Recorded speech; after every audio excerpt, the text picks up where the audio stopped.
Mega family అంటే మోగబోతున్న Telugu media. Mega family అన్న, అందులో రామ్ చరణ్ అన్న మన తెలుగు మీడియాకి మాటలు రావేమో. ఒకవేళ వచ్చినా వెంటనే మోగబోతాయి వాళ్ళ నోళ్లు.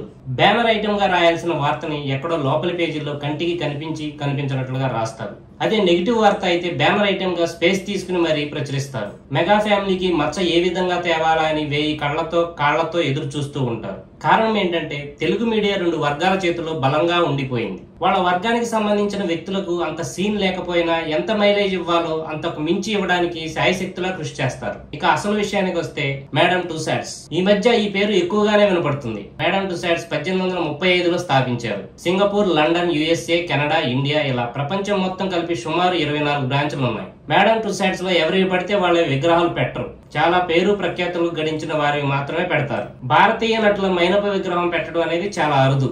అలా ఇప్పటి వరకు మన ఇండియాలో ప్రధానమంత్రి నరేంద్ర మోడీ, సచిన్ టెండూల్కర్